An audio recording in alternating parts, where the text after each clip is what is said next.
So let's think for a moment about the different ways that you can bring pickpocketing into your current performance. Now, obviously, you could portray yourself as just a pure pickpocket, and there are a number of performers out there that do just that. That it's standalone pickpocketing. There's no bits of business that are going with it, and that is entirely a plausible way for you to go. But I know that the majority of you watching this will be within the world of entertainment already, whether you be a magician specific to a close-up, or a stage magician, or a mentalist in, particularly interested in mentalism, or a hypnotist as well. And actually, I believe that there's a real natural blend with these arts. The magic one is more obvious and straightforward than the others on the surface. The magician can make things vanish and reappear. So it stands to reason that, if I'm vanishing an object, it gives me a good excuse to suggest that it's appeared on you, or even to show that it's appeared on you. For example, vanishing the coin, reaching to the inside jacket pocket, going in and removing the coin, and as they follow the attention, taking the phone or the wallet out of the pocket undercover. That makes perfect sense. The link is there. And then, how you reveal the stolen item can again either be from the classic form of, I'm a pickpocket, here's all the stuff I've stolen during the interaction, or you could have another way of revealing the item. For example, I've got really excited with cups and balls recently, and I love the idea of one of the final loads being something that I've taken.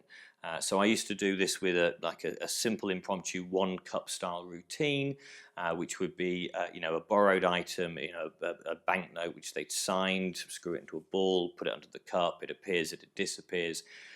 Maybe the lime appears, and inside the lime is the money. Classic stuff so far. And at the end of that reveal, going back to the cup and saying, oh, one more thing, lifting the cup up, and underneath would be their watch. Now, this becomes a magic effect, not a pickpocket effect.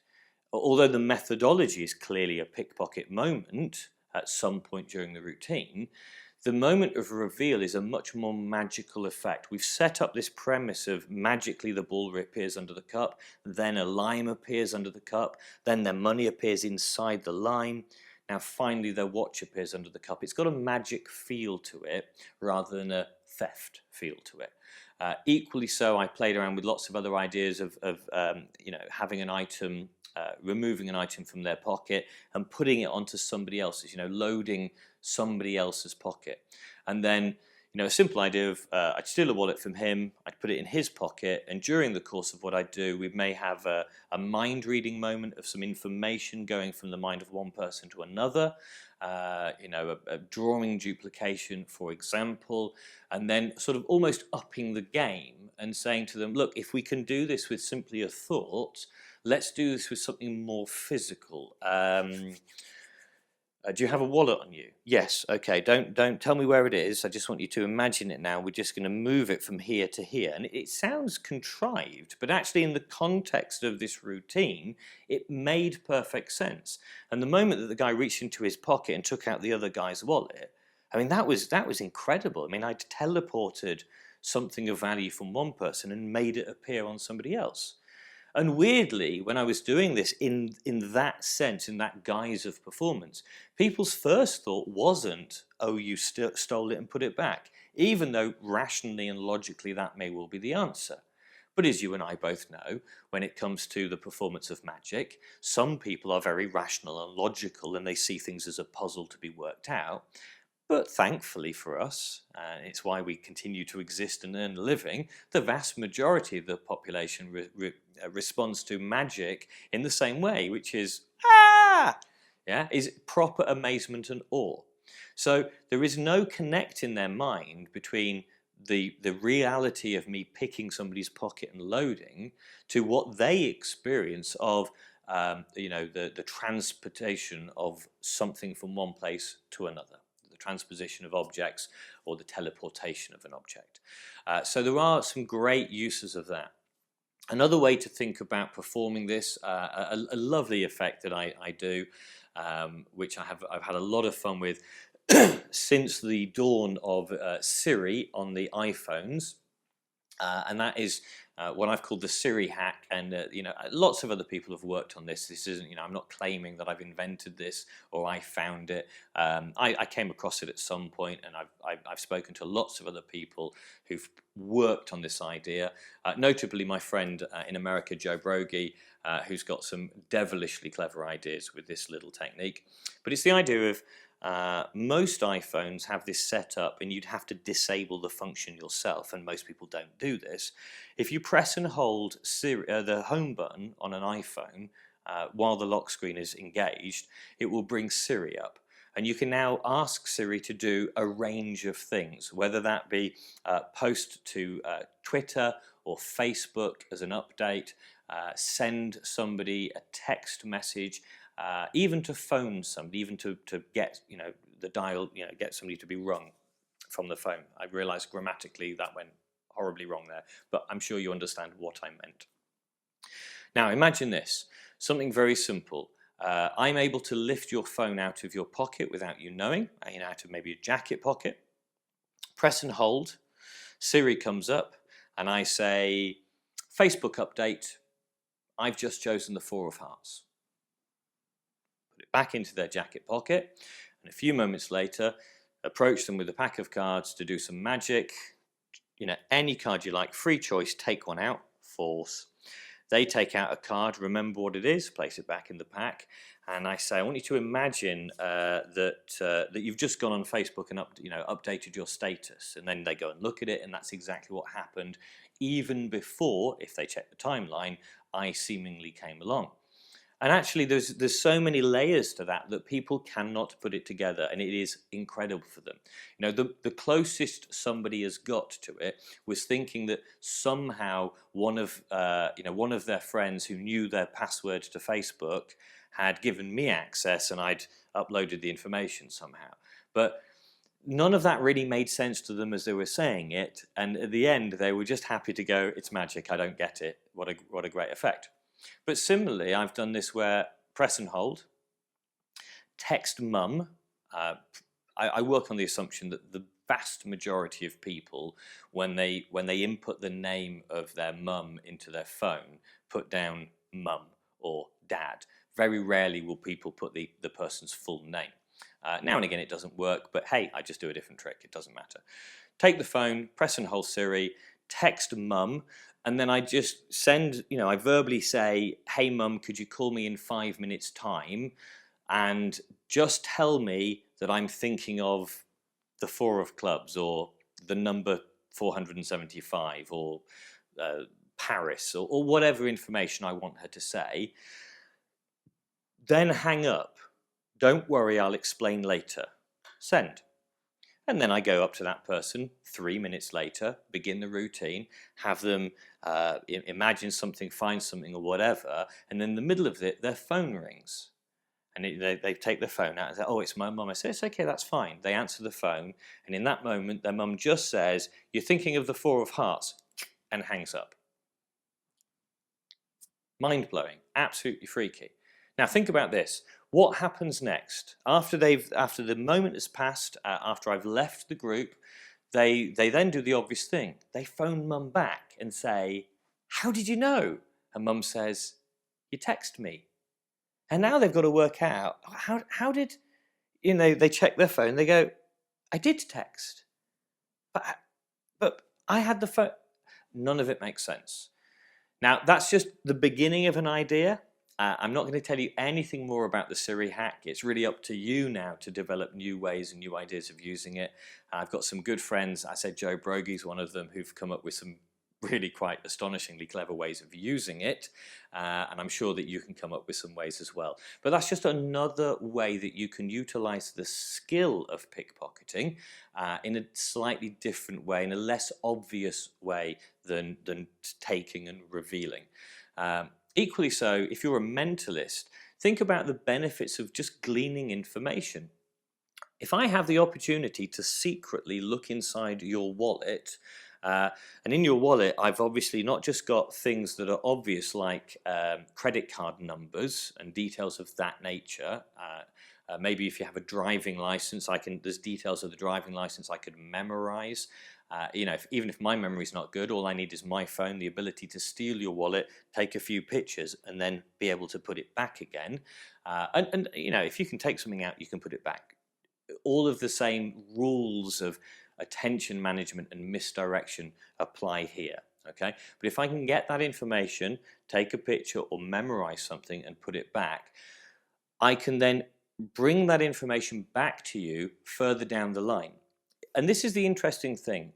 People don't connect the dots in the way that maybe you do, maybe I do, because of the world that we live in.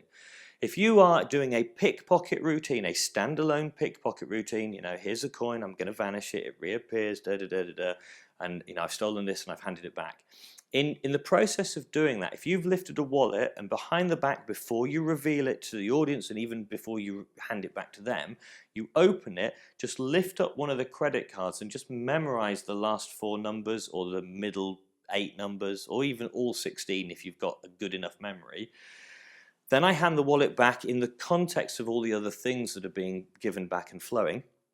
And then maybe half an hour later at the gig, I come back to you and your group of friends doing something else, not pickpocketing anymore. Now I'm doing the mentalism stuff, write down the name of a city and tear it up and burn it, and I'm able to tell you what you're thinking of. Now I'm able to present back to you the information that I looked at earlier.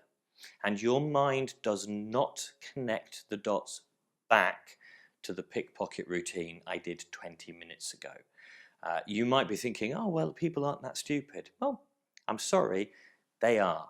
I know, because I've been doing this for a decade, and I know lots of other people who've been doing similar things. People don't connect the dots. I've got a great friend, David Carey, who is a fairly unknown magician, but he's, in my opinion, one of the greatest card handlers of this generation. He's not a young man anymore, and he sort of really does hide away from the, from the magic scene. But I remember him totally fooling me, even with the knowledge that I had, with a simple idea many years ago, which was, in a group of friends sat round at a bar, he just looked at me and said, "Oh, James, name a card." And as I was just saying, the 4 of hearts, just as the words were coming out of my mouth, he just turned away and got engaged with some other conversation. He sort of suddenly, "Oh, sorry, what did you say?" And he chatted to somebody else. And I just, it was one of those moments where I thought, oh, okay, fair enough, and carried on my drink and carried on my other conversations. 20, 30 minutes later, in the context of some other thing going on, he took out a playing card, put it down on the table, and he said, "James, name a card." And without thinking about it, I said the same one, the 4 of hearts. And he turned it over. And I was absolutely blown away by it. I just thought, this is incredible. And it never dawned on me that I'd actually already told him the answer, because our brains don't work in that linear fashion. We don't connect the dots in that way. So as long as you've had some time misdirection, as long as there's other things going on as well, you can lift a wallet openly in a pickpocket environment, gain some information, hand it back to them. Half an hour later, as long as you've changed the context and we're now moving into maybe mind reading or something else, feed the information back without them being able to backtrack to that moment. But it's not just obvious things like a credit card. If I open your wallet up and I get a glimpse at a photograph that you have of your wife and your kids, if we've never met before, that little moment of me seeing that tells me a lot about you, potentially. If I've got maybe a background in mentalism, if I know some stuff about cold reading, this picture on its own is enough for me to feed back a lot of information to you. Maybe the picture is where you went on holiday. Maybe it's you stood outside Disneyland with your family. That information alone, if fed back to you in the right way, is mind-blowing. It's mind reading at its best. And the method was simply that I stole it off somebody. So when we think about pickpocketing, when you're looking at this as an art form, don't make the mistake of just tunnel visioning yourself into thinking, well, all I can do with this is steal things and hand it back.